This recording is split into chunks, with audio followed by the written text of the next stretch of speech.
Good morning, man. Today we're going to be looking at the structure of DNA, the history of how we got to where we know what we know about today in DNA, and also something called Cargaff's rules, which are very important to the structure and is part of the history of DNA as well. So we're going to go through this really quick.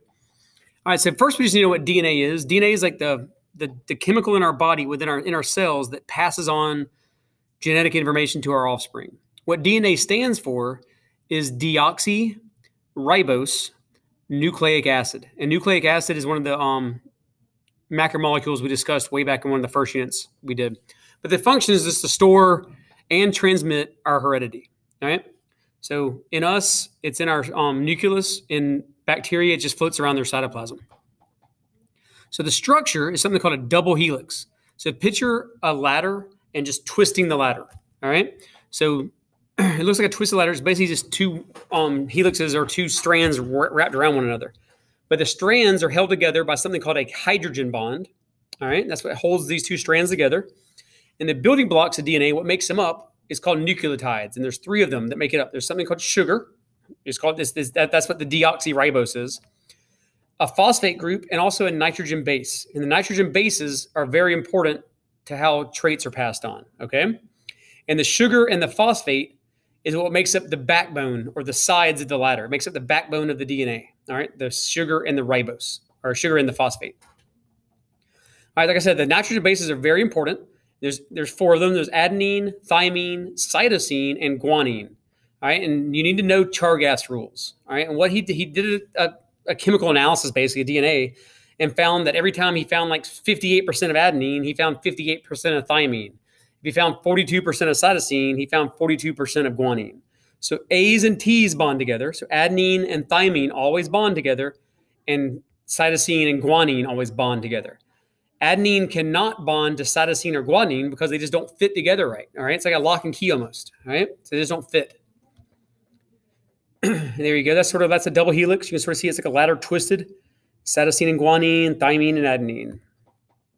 All right. So a little bit of the history of DNA. First was someone named Griffith. He discovered that the nature of genes while studying bacteria. He was trying to see like the pneumonia bacteria. He gave it to mice. He also heat killed some and gave them to mice. Then he gave some that were heat killed and dead and gave them to mice, and see how it affected mice. But he found that the molecular nature of genes is what he discovered. Like there's something in our body that passes on traits. Someone named Oswald, he did the same, or Oswald Avery, really. He did the same experiment, but he actually went a little bit further, and he discovered that DNA is what stores and transmits our genetic information. So he discovered DNA, really. All right. Then you have someone Chase and Hershey, like Hershey Kisses, and Chase, like Chase Bank.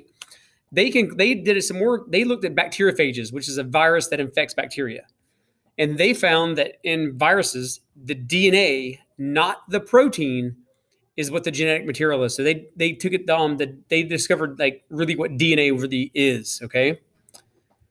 And then the two most important people, really, or three most important, really, they all worked at the same place, but one of them got not as much credit until recently because she was a female in the 50s. But Rosalind Franklin is very important. She used an X-ray machine, something called X-ray diffraction. And she discovered the shape of DNA. She discovered that it was the double helix. And although it looks weird, to us, it looks just like an X. But with them and doing the X-ray, they could tell this was a double helix because she was looking down on top of the tube, sort of. So she's like, this is a double helix.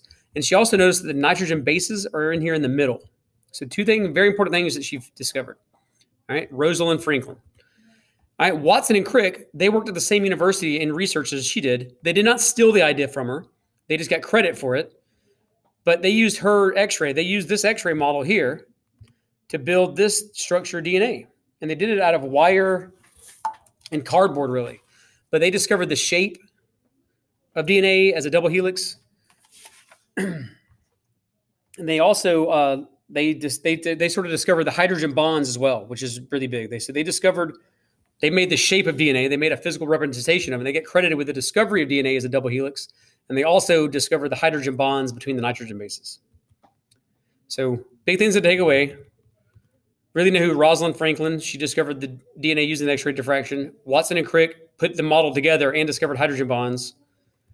But a couple of big things, just know what DNA stands for, deoxyribose nucleic acid.